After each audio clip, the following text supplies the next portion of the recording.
그래서 믿음에 대해서 오늘은 좀 심도 있게 계속 말씀하도록 하겠습니다. 이 믿음, 헬라어로는 피스티스라고 하는데요. 여러분 믿음이라는 것을 어떻게 이해를 하고 계시나요? 예를 들어서 부모와 자녀 간의 그 관계를 쉽게 생각을 해보세요. 부모와 자녀 간의 관계는 어떤 뭐 믿음이다 뭐 이런 자체의 말을 하지 않잖아요. 그냥 그 자체가 믿음이죠. 만약에 자녀가 부모를 의심한다. 내 부모 맞습니까? 질문한다고 가정을 해보세요. 밥 먹을 때마다 내 부모 맞습니까? 가정을 한번 해보세요. 어떨 것 같아요? 이건 심각하잖아요. 그렇죠? 이렇게 믿음이라는 것은 서로 거론하지 않아요. 그냥 당연히 신뢰하는 거예요. 당연히 신뢰하는 거예요. 어릴 때 자녀들이 어릴 때 보면은 아이들 데리고 어디 많이 다니잖아요. 그러면은 위험한 일도 많이 있죠. 이렇게 조금만 어떤 그 높은 데가 있고 이제 부모가 거기를 지나가야 되면 부모가 먼저 내려가죠. 그리고 아이한테 이리 와 하고 이렇게 손을 들잖아요. 이리 와. 그냥 딱 손만 닿으면은 부모가 딱 그냥 이렇게 안을 수 있는 그런 상황이 돼요. 아이가 믿으면은 당연하면은 그냥 부모에게 이렇게 안기겠죠. 그렇죠. 그런데 조그마한 그 사이, 고기를 이 아이가 발걸음을 내지 못하고 부모에게 안기질 않아요. 무슨 속에 뭐가 들어가 있어요? 혹시라도 자기가 떨어지면 이런 생각을 갖고 있죠. 이게 믿음이 없다 이제 이렇게 되는 거겠죠. 아이가 어떻게 하다 굴렀어요. 그래가지고 간신히 나무를 붙잡았어요. 이렇게. 근데 알고 보면은 그 땅바닥에 한 뼘도 안 되게 남았어요. 지금. 근데 아이는 밑에를 쳐다보질 못합니다. 위에만 쳐다보는 거죠. 그리고 나무만 붙잡고 있는 거예요. 그리고 살려주세요. 살려주세요 하는 거예요. 위에서 부모님이 보니까 그냥 바로 땅바닥이에요. 그러니까 그 손 놔. 그 손 놔. 손 놓으면 돼. 이 아이가 부모를 신뢰를 하고 정말 믿으면은 그냥 손 놓으면 되잖아요. 그런데 손을 못 놔요. 무슨 의미예요? 잘 못 믿는 거예요. 왜? 내가 중심이죠. 내가 죽을 것 같으니까. 손 놓으라고 하니까 그럼 떨어지란 말이야. 죽을 것 같은 거예요. 나를 죽이려고 그래? 이런 생각을 할 수도 있는 거죠. 이 믿음이라는 것은요. 참 쉬운 것 같으면서도 어려워요. 하나님에 대해서 우리가 하나님을 잘 안다, 잘 믿는다고 하잖아요. 하나님을 잘 믿는다고 해요. 그런데 쉽게 설명하면은 여러분 기도하시죠? 기도. 기도할 때 다 응답이 됩니까? 기도 다 응답이 되면은 여기 아마 안 앉아 있을 거예요. 응답이 안 돼요. 아무리 부르짖어도 응답이 안 되네요. 그러면은 마음이 어때요? 그래도 하나님 줬소이다 그런 생각 들어갑니까? 서서히 하나님에 대해서 다른 생각 들어가지요. 원망하는 생각도 나고요. 서운한 생각도 나고요. 그냥 여러 가지 부정적인 생각이 나요. 이 부분을 어떻게 정리할까요? 믿음에 관련된 부분이죠. 믿음. 믿음에 관련된 부분이에요. 그래서 이 믿음이라는 거에 대해서 우리가 성경적으로 잘 좀 정리를 해야 된다. 그래서 굉장히 기본적인 시간이면서도 참 중요하다. 하나님과 관계에서 어떤 다른 거에서 문제를 찾으려고 하지 마시고 믿음에 관해서 문제를 찾아야 됩니다. 나와 하나님과 관계에서는 다른 거에서 자꾸 생각하고 다른 거에서 문제를 자꾸 지적하려고 하지 마십시오. 나의 믿음, 내 믿음의 문제, 내가 어떤 믿음을 지금 가지고 있는가, 이 부분에 대해서 고민하고 이 부분에 대해서 해답을 찾고 이렇게 된다고 하면은 분명히 달라지게 되어 있습니다. 그래서 이 시간은 정말 믿음에 대해서 마음속에 잘 정리하시고 가장 기본적이면서도 가장 중요하다, 이것을 꼭 새기시기를 간절히 바랍니다. 먼저 성경적으로 믿음에 대해서 우리가 가장 알아야 되는 부분은 바로 1절입니다. 1절. 히브리서 11장 1절이에요. 1절 보세요.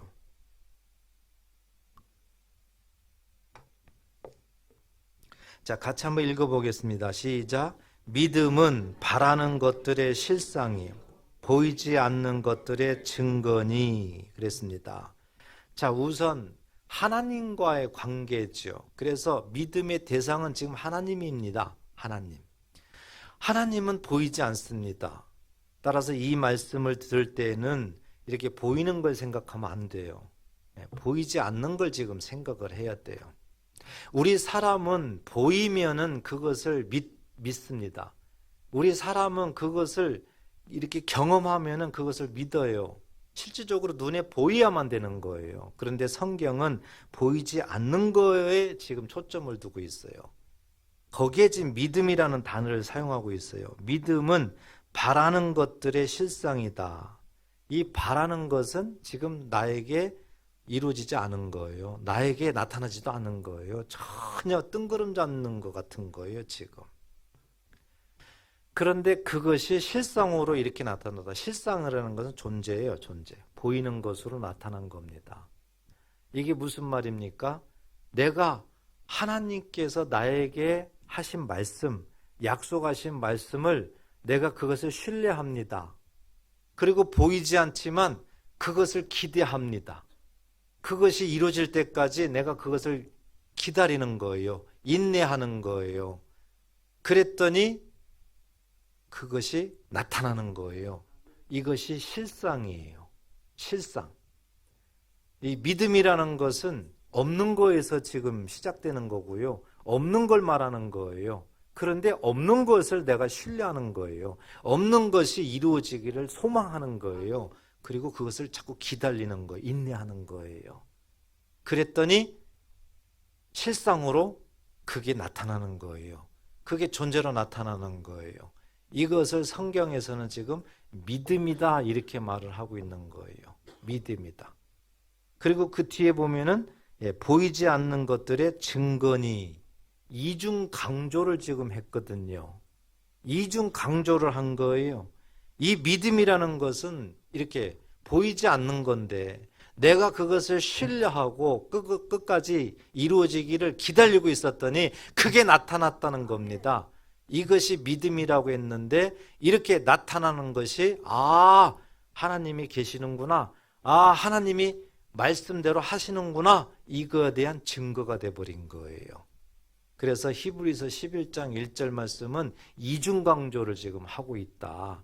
그렇지만 전체적으로 보니까 대상은 하나님이었고 보이지 않는 거에 초점을 두고 그것을 향하여 내가 신뢰하고 그것을 향하여 내가 이루어지기를 기대하고 사모하고 끝까지 인내했더니 결국에는 그것이 이루어졌다. 이것을 직접 실상 눈으로 봤을 때, 경험했을 때 이것을 믿음이다 이렇게 얘기를 하는 겁니다.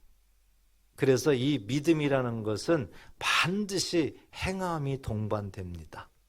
야고보서 2장 22절에 보면은 믿음은 행함과 함께 일하고 행함으로 믿음이 온전해지느니라 말씀합니다. 이 믿음이라는 것은 반드시 행함이 동반돼요. 그래서 이 믿음의 끝은 행함이에요. 다시 거꾸로 얘기하면 행함이 없으면은요, 믿음이 아니에요. 우리가 성경을 많이 안다. 어떤 사람은 참 믿음 좋다. 성경 많이 안다. 그냥 객관적으로 저 사람은 믿음이 참 좋아. 아닙니다. 그 알고 있는 것이 행함과 동반됐을 때 그게 믿음이에요. 믿음. 그래서 우리가 잘못 이해할 수가 있다. 성경에 보면은 신념이 나옵니다. 신념. 그래서 신념과 이 믿음은 꼭 구분하셔야 돼요. 조금 어렵더라도 이 부분은 해결해야 돼요. 그래야지 속질 않아요. 자기 스스로 속질 않아요. 아, 나 믿음이 좋은 사람인가 봐. 스스로 착각할 때가 있단 말이죠.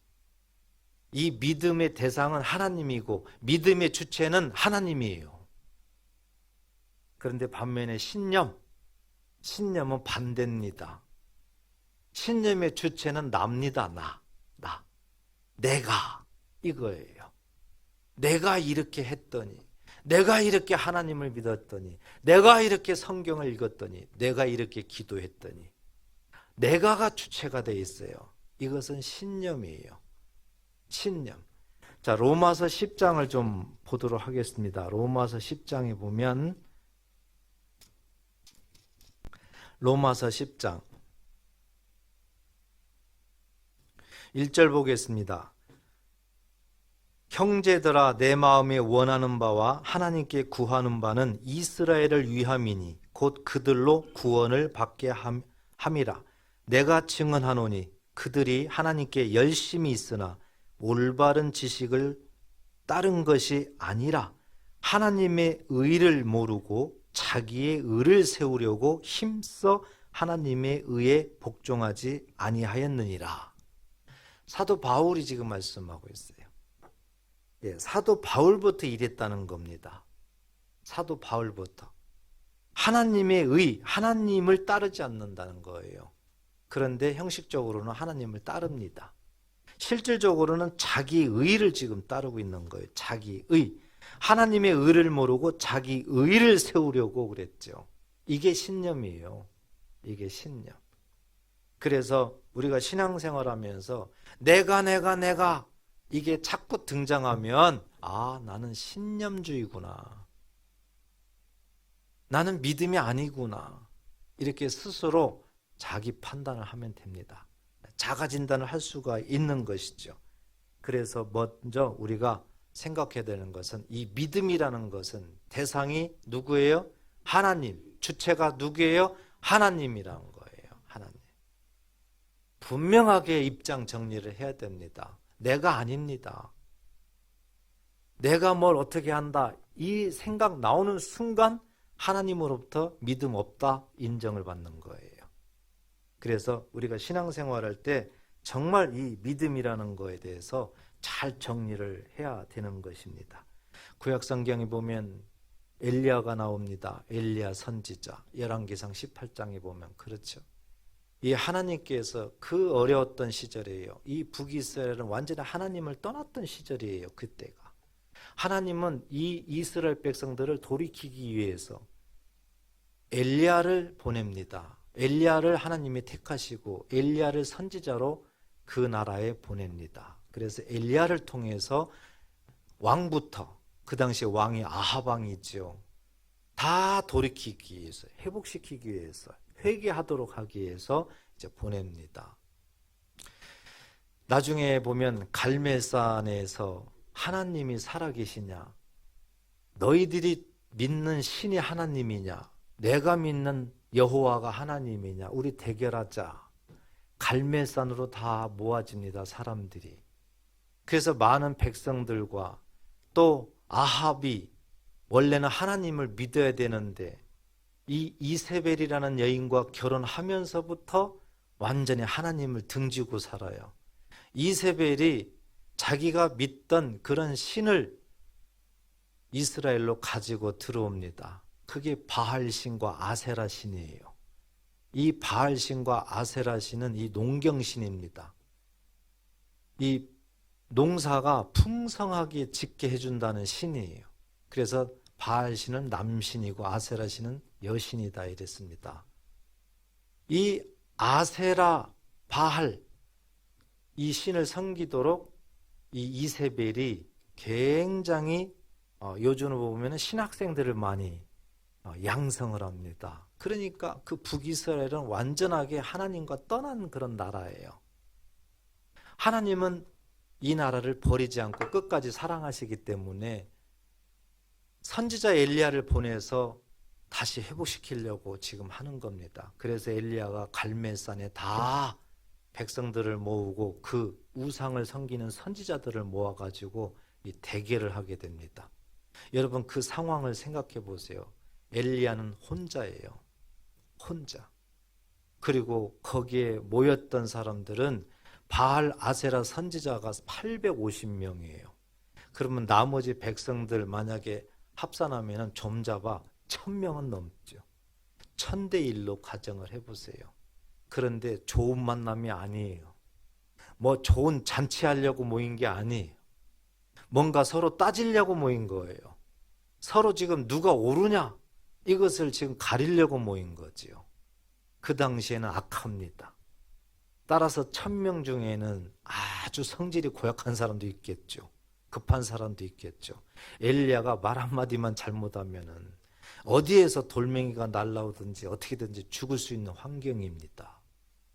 생각해 보세요. 그런데 엘리야가 하는 것을 보면 아주 당당합니다. 아주 당당해요. 당당해요. 그래서 하나하나 대결을 해나가는 겁니다. 하나님께서 가장 그 당시에 이스라엘 백성들에게 응답하는 방법 중에 하나가 하늘에서 불이 내려오는 거거든요. 불. 그래서 하늘에서 불이 내려오는 아주 서로 알고 있는 것으로 대기를 합니다. 하늘에서 불이 내려오는 신이 참신이다. 너희가 믿는 신이 참신이라면 하늘에서 불이 내려올 거다. 그리고 그 당시의 문화가 제사 문화잖아요. 제사 문화로 이제 또 대기를 하는 거죠. 그래서 너희가 먼저 제사를 드려봐라. 너희들이 숫자가 많으니까 제사를 드려봐라. 바알 선지자들이 제사를 드립니다. 먼저 열심히 제사를 드려요. 응답이 없는 겁니다. 하늘에서 불이 내려와야 되는데 엘리야가 계속 지켜보고 있다가 엘리야는 알까요 모를까요? 결과를 알까요 모를까요? 당연히 알죠. 그러니까 엘리야가 그때부터는 이제 비웃어요. 조롱해요. 야, 니네 신은 야 지금 졸고 있나 보다. 야, 아니 외출했나 봐. 여러 가지를 조롱을 해요. 그러면서 더 크게 부르짖어.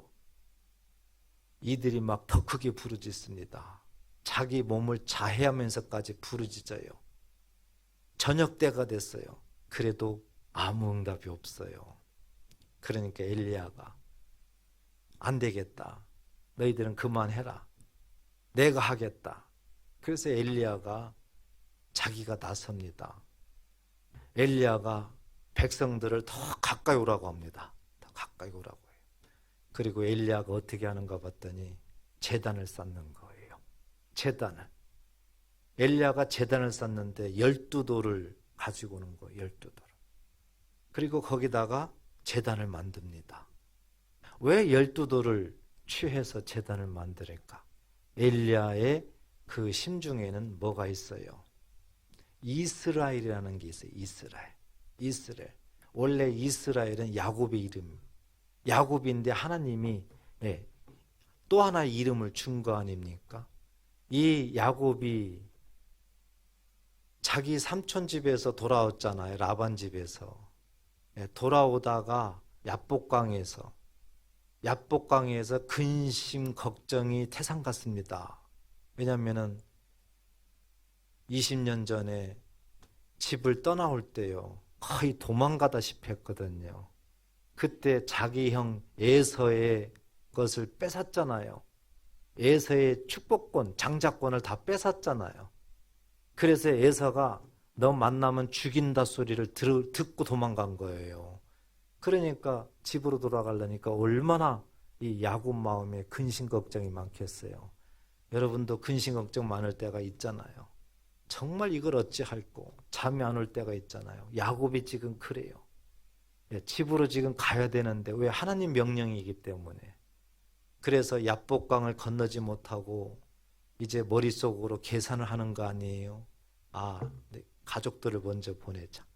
그리고 이 많은 살찐 그런 짐승들을 이제 가지고 오는데 다 먼저 보냅니다. 먼저 보내요.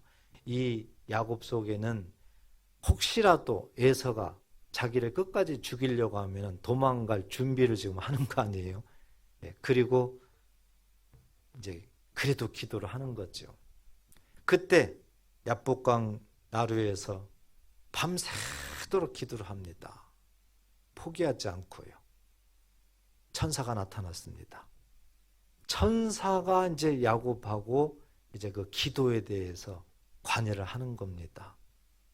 천사를 만났어요, 야곱이. 그래서 끝까지 이제 붙잡고 기도하는 겁니다. 이제 동틀 때가 됐어요.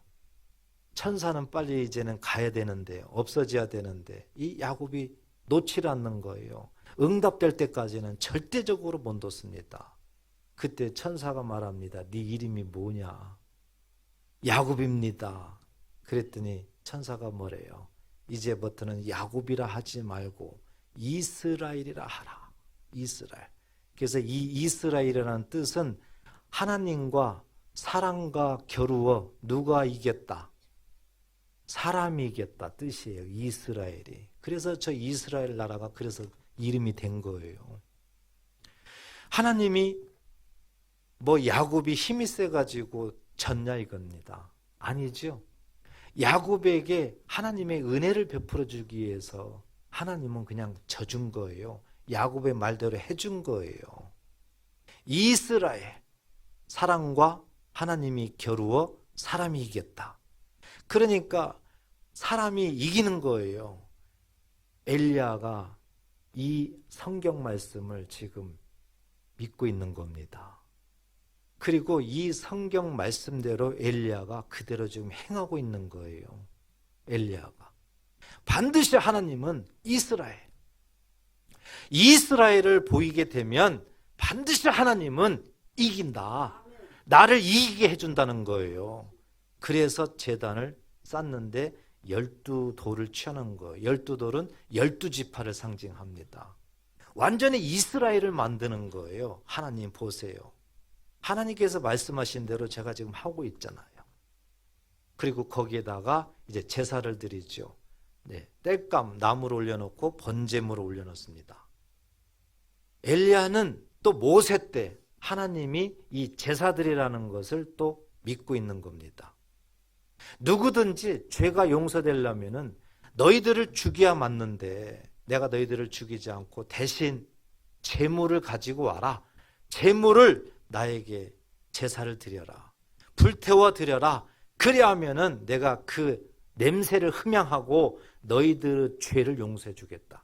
이 제물을 죽이고 너희 죄를 용서하겠다. 모세에게 제사법을 가르쳐 줬어요. 엘리야는 그 하나님께서 또 모세를 통해서 하신 말씀을 또 믿고 있어요. 그래서 거기에다가 제사를 드려요. 제사를 드리면은 반드시 죄 사함을 받는다. 죄가 용서된다. 내가 제사를 드리면 하나님은 이 백성들의 죄를 용서한다. 북이스라엘을 용서한다. 이 죄 사함이라는 믿음을 엘리야는 갖고 있는 거예요. 그래서 엘리야가 그 천대 이름에도 불구하고요, 당당하게 사람을 바라보지 아니하고 오직 하나님만을 의지하면서 하나님만을 초점을 두면서 하나님께서 이렇게 말씀하셨고 내가 이것을 믿고 내가 이것을 그대로 행하면 우리 하나님은 반드시 약속대로 이루어 주신다. 이것을 의심하지 않았어요.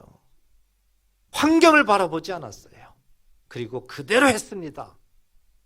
그리고 나서 하나님 앞에 기도를 합니다. 하나님 앞에 기도를 해요. 아브람과 이삭과 야곱의 하나님, 이렇게 하지 않고 야곱 대신에 뭘 넣었어요? 이스라엘의 하나님. 왜 이스라엘의 하나님이라고 했는지 이제 이해됩니까? 그 이스라엘이라는 걸 하나님 앞에 지금 보이는 거예요. 주는 여호와이신 것과 내가 주의 종이 된 것과 내가 주의 말씀대로 행함을 오늘날 알게 하옵소서. 이렇게 기도합니다. 주여 내게 응답하소서, 내게 응답하소서. 주는 저들의 하나님인 것과 주는 저들의 마음을 돌이키심을 알게 하옵소서. 그냥 이렇게 기도해요. 그랬더니 하늘에서 불이 내려오는 거예요. 불이. 그래서 모든 제단에 있는 거, 심지어는 돌까지, 물까지 다 태워버리는 거예요, 하나님께서. 여러분, 엘리야를 왜 이렇게 말씀했을까요? 바로 믿음에 대해서 설명하고자 하는 것이었어요. 이 믿음이라는 것은요, 반드시 행함이 따르는 겁니다.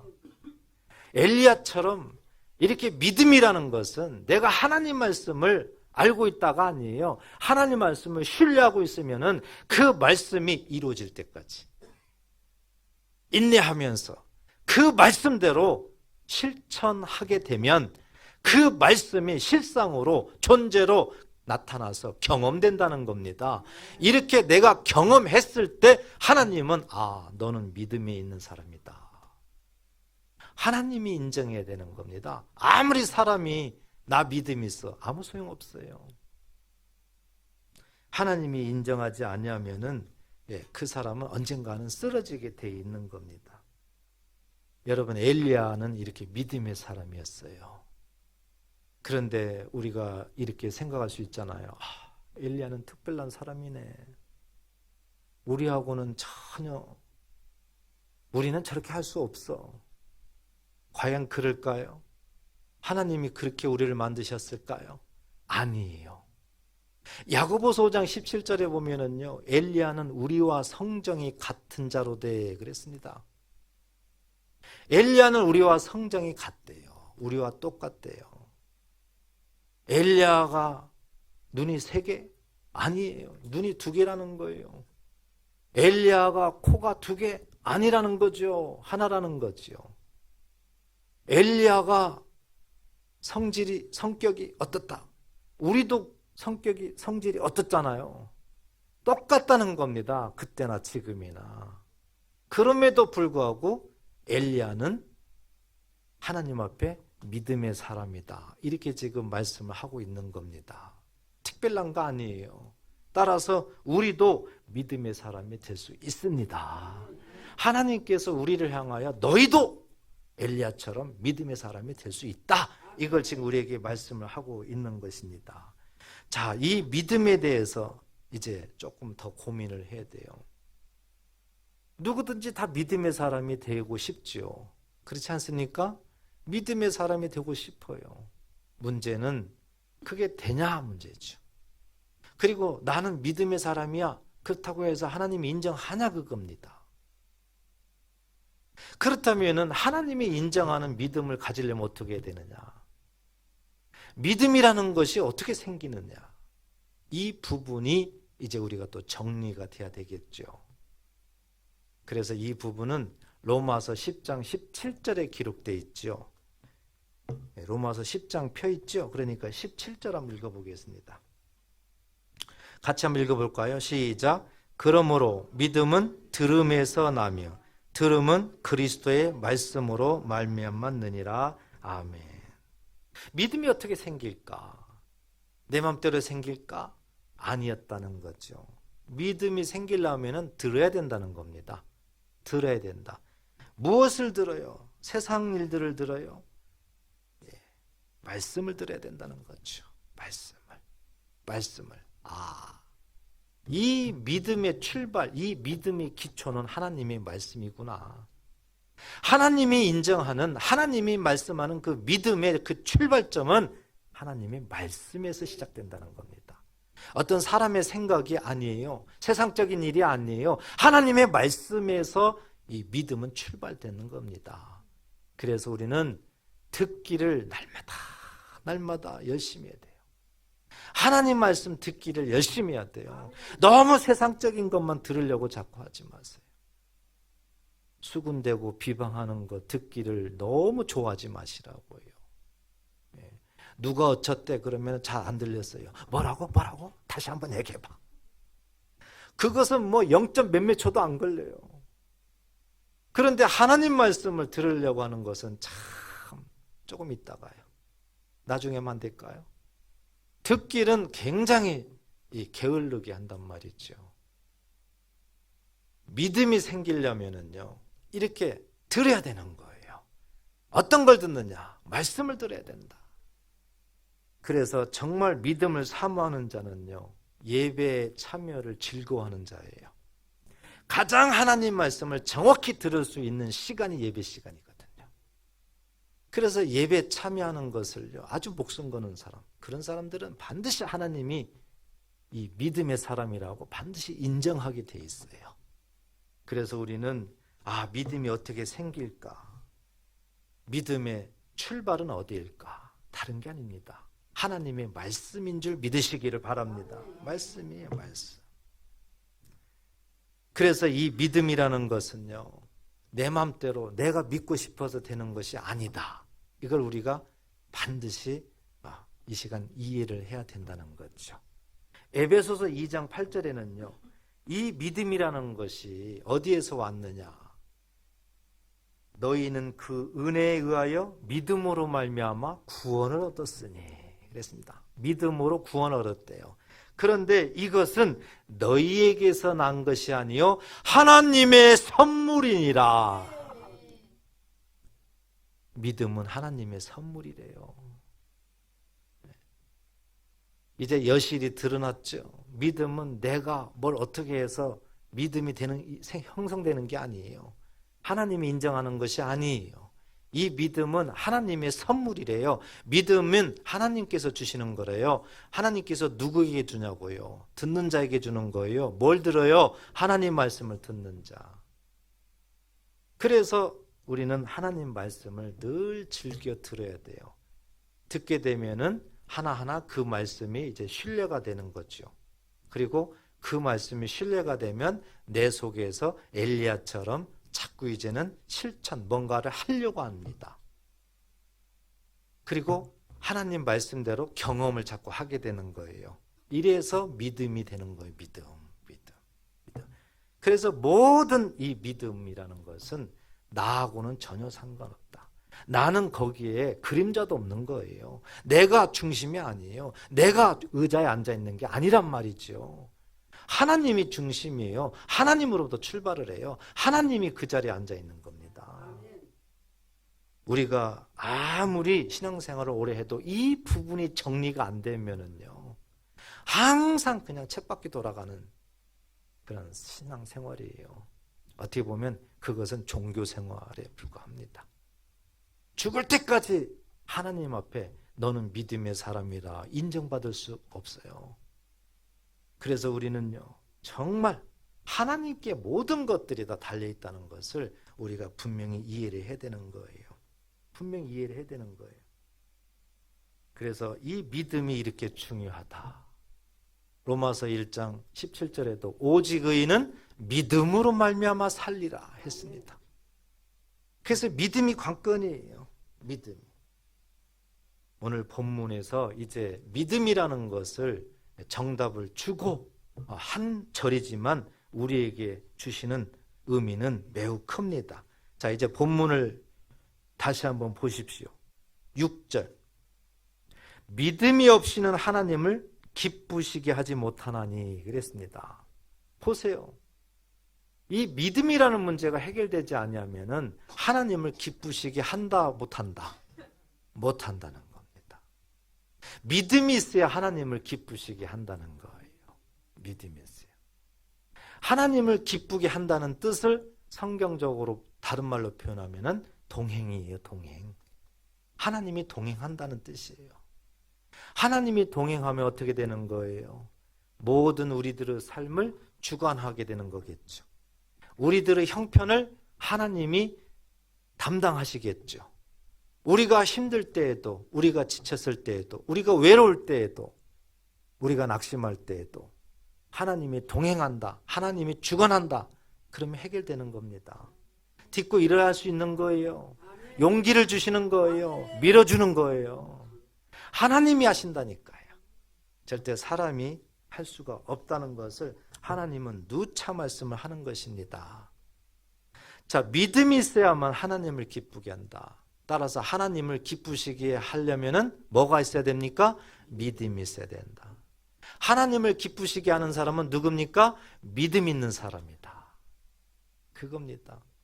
이것은 자기 자신과의 지금 문제입니다. 옆에 사람과의 문제가 아니에요. 자기 자신과의 문제예요. 정말 믿음이 있느냐 없느냐 이겁니다. 그래서 두 가지를 우리들에게 강조를 합니다. 믿음에 대해서. 어떤 믿음을 얘기하는가? 자, 중반절 보세요. 하나님께 나아가는 자는 그랬죠. 하나님께 나아가는 자는. 자, 이제 뭔가 믿음이라는 것을 전제로 해서 하나님께 나아가는 자는 반드시 그가 계신 것과 그랬습니다. 자, 믿음을 말씀하고 믿음이 있어야 하나님을 기쁘시게 한다고 말씀하면서 그 믿음을 더 구체적으로 지금 설명을 하고 있어요. 어떤 믿음을 하나님이 지금 말씀하느냐? 하나님께 나아가는 자는 반드시 그가 계신 것과 그랬습니다. 다시 얘기해서 하나님의 존재성의 믿음을 얘기하는 겁니다. 하나님의 존재성. 하나님이 계시냐 안 계시냐. 그것을 지금 먼저 말씀하는 거예요. 제가 서두에 부모와 자녀 얘기했죠.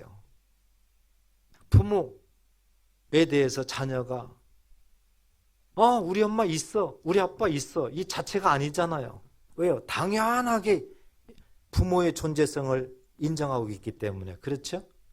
하나님도 그렇게 우리가 해야 된다는 겁니다. 하나님도 당연히 하나님 존재성을 내가 조금 더 의심하지 않아야 돼요. 하나님이 천지를 창조했나? 하나님이 뭘 했나? 하나님이 내 기도를 듣나? 하나님이 뭐 하나? 이런 자체가 없어야 되는 거예요. 이것이 하나님의 존재성의 믿음이에요. 만약에 조금이라도 의심하게 되면 하나님의 존재성의 믿음에 지금 금이가 있는 겁니다. 그래서 우리는 하나님의 존재성이 당연해야 된다는 거예요. 믿음의 사람이라면. 하나님은 그래서 우리에게 계속해서 말씀하는 거예요. 나 여호와는 살아있다. 나 여호와는 살아있다. 그래서 아브라함 때에도 이삭 때에도 야곱 때에도 나는 아브라함의 하나님이라, 나는 이삭의 하나님이라, 나는 야곱의 하나님이라 계속 말씀해요. 왜 그래요? 야곱이 살다가 야곱도 인생이니까 죽잖아요. 그럼 야곱이 죽으면 하나님은 또 끝나나요? 아니죠. 야곱이 죽으면 그 후손에도 또 원래로 돌아가서 아브라함이 죽으면 끝나나요? 아니죠. 아브라함이 죽으면 이삭에게도 동일하게 하나님은 계속 존재한다는 거예요. 다시 얘기해서 하나님은 살아계시다. 하나님은 살아계시다는 거예요. 그렇다면 저와 여러분들도 지금 하나님은 살아계시는구나. 이런 믿음이 있어야 되는 거예요. 예수님이 직접 말씀했잖아요. 예수님이 나는 아브라함의 하나님이요 이삭의 하나님이요 야곱의 하나님이로라 하신 것을 읽어보지 못했느냐. 구약 성경을 인용하면서 너희들이 그것을 읽어보지 못했느냐 하면서 하나님은 죽은 자의 하나님이 아니라 살아있는 자의 하나님이다. 예수님이 직접 말씀했습니다. 여러분, 하나님의 존재성이 조금 더 의심이 안 되려면요, 하나님은 지금도 살아서 나와 함께 있다는 믿음이 있어야 되는 거예요. 마치 부모와 자식, 가족이 함께 있는 것처럼요. 그냥 하나님이 지금도 함께 있습니다. 좋을 때만 하나님 감사합니다. 하나님이 함께 하나요? 아니에요. 힘들고 지치고 낙심할 때에도 하나님은 함께하고 있는 겁니다. 하나님은요 절대 우리를 떠나지 않는다는 거예요. 믿음 있는 자들은요 분명히 예수님 말씀했잖아요. 요한복음 14장 18절에 보면 내가 너희를 고아처럼 내버려두지 않겠다. 고아처럼 버려두지 않겠다 말씀했습니다. 진실로 믿음 있는 자들은 날마다 하나님이 살아계셔서 함께 계시고 동행한다는 사실을 믿으시기를 바랍니다. 이것이 믿음, 하나님 존재성의 믿음이에요. 오늘 히브리서 11장 6절에는 지금 그 말씀을 하는 거예요. 하나님에 대한 존재성. 자, 그 다음에는 뭡니까? 또한 그랬죠. 그 다음에 또 하나의 믿음을 구체적으로 말씀을 해요. 그가 자기를 찾는 자들에게, 그가는 누굽니까? 하나님이죠. 하나님이 하나님을 찾는 자들에게 이렇게 되는 거죠. 뭘 준다는 거예요? 상 주신다. 예. 하나님을 찾는 자들에게는 반드시 상 주신다는 믿음을 말하는 거예요. 믿음. 믿음. 여기서 상은 뭐예요? 밥상입니까? 먹는 상이에요? 아닙니다. 여기서 말하는 상이라는 게 참 중요합니다. 상. 이 상이라는 것은 그냥 먼저 쉽게 접근하면은 보상이죠.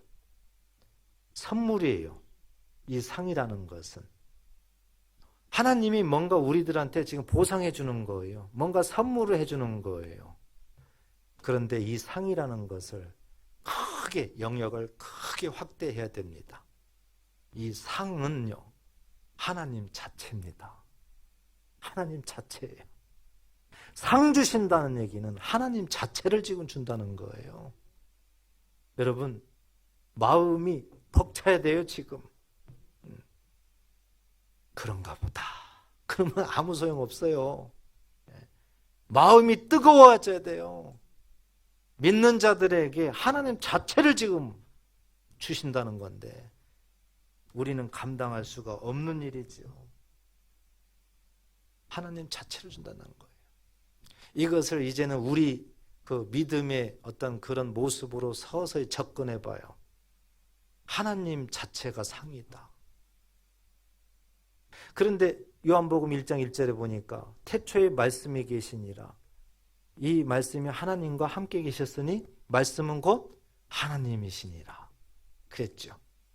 하나님은 보이지 않지만 말씀으로 지금 우리에게 와 있는 거예요. 그래서 말씀은 곧 하나님이라고 하신 겁니다. 그러므로 상이라는 것은 하나님을 빼면은 뭐예요? 말씀 자체입니다. 말씀 자체. 말씀 자체예요. 그러면 말씀 자체라는 것은 무슨 말이에요? 믿는 사람들이 엘리야처럼 그 말씀을 신뢰하고 그 말씀이 이루어지기를 기대하며 인내하며 끝까지 참고 말씀대로 행했더니 그 말씀이 이루어지는 거지요. 이루어지는 거.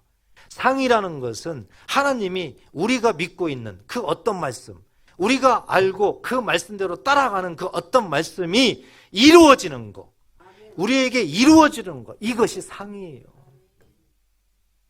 이게 상이라고요. 그래서 하나님 말씀을 경험한다는 것은 지금 내가 상을 받고 있는 거예요. 여러분, 어떤 사람들은요, 이 하나님의 상을 죽었을 때만 생각하는 사람들이 있더라고요. 죽어서 천국에서 상급받는다, 그 생각만 하는 사람들이 있더라고요. 그냥 제가 생각할 때는 틀린 말은 아니에요. 그렇지만 참 불쌍하다. 왜요? 우리 하나님은 살아있을 때, 우리가 이 세상에 있을 때 나는 여호와라, 나는 너희 하나님이라는 것을 알기를 원해요. 그리고 하나님이 우리와 동행한다고 그랬잖아요. 우리와 동행한다는 얘기는 늘 우리 옆에서 나는 하나님이야, 나는 살아있어, 나는 보이지 않지만 너희 하나님이라니까, 이것을 우리한테 계속 알리기를 원해요. 알리는 방법이 뭐예요? 말씀을 통해서 그 말씀을 믿고 그 말씀대로 따라가면은 그 말씀이 이루어지는 거예요. 그래서 하나님은 있구나, 우리에게 알리는 거죠.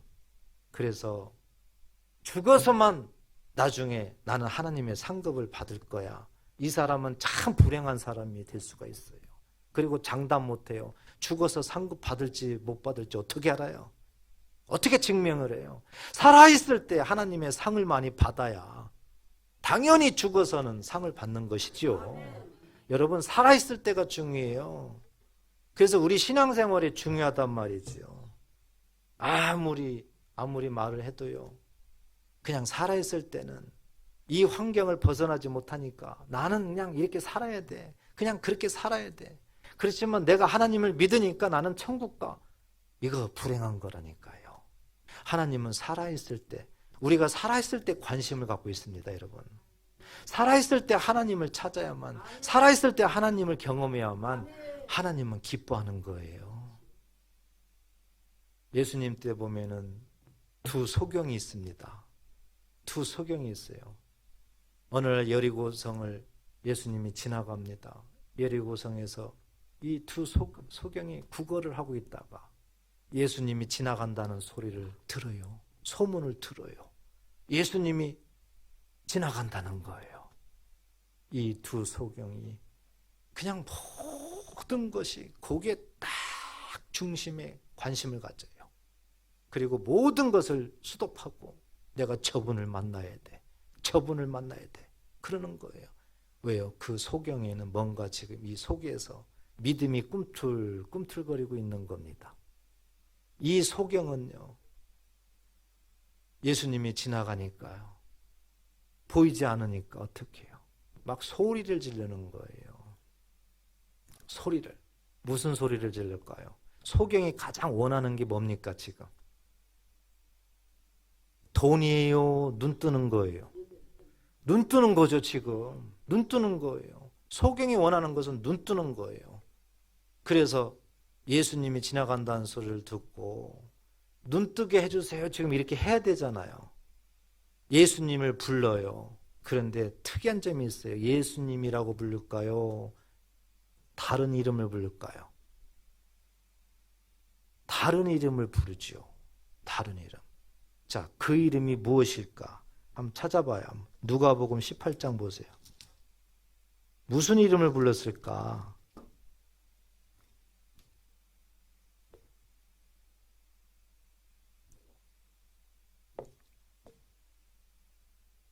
(35절) 보겠습니다. 누가복음 18장 35절.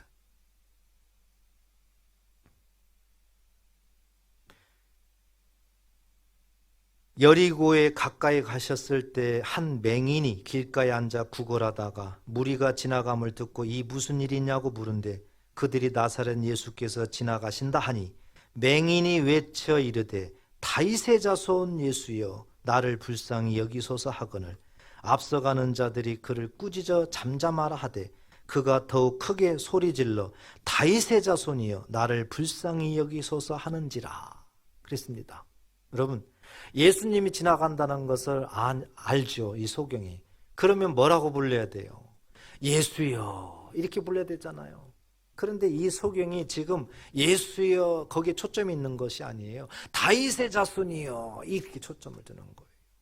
왜 이렇게 소경이 다윗의 자손이여 할까요?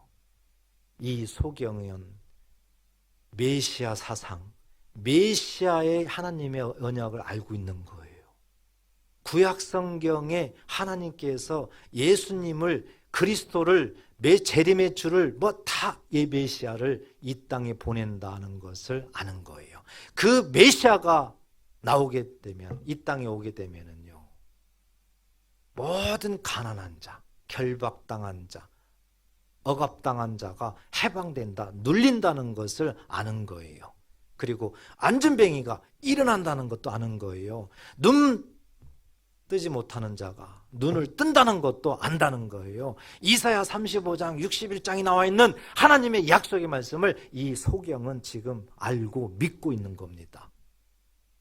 그런데 예수님의 그 사역에 대한 소문을 듣는 거예요.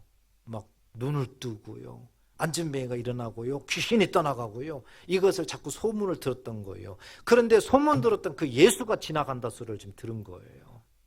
그래서 이 소경은 그 하나님의 약속의 말씀대로 이 땅에 오신 분인가? 이것이 확인돼야 되는 거죠. 그렇잖아요? 약속의 말씀, 하나님께서 메시아가 오면은 정말 안전뱅이가 일어나고 눈을 뜨게 한다고 했던 그분이 맞나? 이걸 확인해야 되는 거죠. 그런데 성경에는 분명히 그 메시아는 다윗의 자손으로 온다고 말씀했단 말입니다. 그래서 이 소경이 그것을 분명히 확인하기 위해서 다윗의 자손이여 이걸 강조하는 거예요. 만약에 다윗의 자손이여 불렀을 때 예수님은 그것을 알까요, 모를까요? 알죠. 왜요? 예수님은 구약 성경에 말씀으로 있었기 때문에 알죠. 예수님이 말씀한 그 말씀이기 때문에 알죠. 그래도 예수님이 다윗의 자손이여 하고 불렀을 때에 반응을 일으키면 맞다. 그렇지만 아무 반응을 일으키지 아니하면은 문제가 있다. 이렇게 진단하는 거예요. 그래서 소경이 다윗의 자손이요 하는 겁니다. 지금 예수님이 반응을 했습니까? 안 했습니까? 했죠. 40절에 보니까 예수께서 머물러 서서 명하여 데려오라 하셨더니 그가 가까이 오매 물어 이르시되 내게 무엇을 하여 주기를 원하느냐. 반응을 합니다. 그랬더니 주여 보기를 원하나이다. 예수께서 그에게 이르시되 보라 내 믿음이 너를 구원하였느니라. 믿음이었단 말입니다. 믿음이었어요. 이렇게 엘리야처럼요, 소경처럼요, 믿음이라는 것은 반드시 그 말씀이 내 속에 새겨지고 신뢰하고 그 말씀이 이루어지기를 소망하면서 기다리면서 인내하면서 직접 실천하는 거예요. 해보는 거예요. 이게 믿음이에요. 이게 믿음. 이것이 아니면은 가짜라는 거죠. 가짜라는 거예요. 그래서 이제 우리는 이와 같은 믿음이 중요하다는 것을, 하나님이 존재한다, 하나님의 존재성의 믿음, 하나님을 찾는 자들에게는 반드시 상 주신다는 믿음, 그 상이라는 것은 하나님 자체인데 말씀 자체예요. 하나님 말씀이 내게 경험되는 것이 상 받은 겁니다. 상만. 그리고 나중에 우리가 천국 가는 거, 그건 영적인 상이에요. 영적인 상. 그래서 살아있을 때가 중요하다는 것이에요. 이제 말씀을 정리합니다. 하나님이 기뻐하시는 사람은 바로 믿음의 사람입니다. 우리는 이제 믿음이 문제예요. 믿음을 가져야 돼요. 그런데 믿음은 나에게서 나오는 것이 아니에요. 믿음은 내가 갖고 싶다고 해서 가져지는 것이 아니에요. 믿음은 하나님의 선물이에요. 하나님은 어떤 사람에게 선물을 주느냐? 자꾸 듣는 사람이에요. 뭘 들어요? 하나님 말씀을 듣는 사람.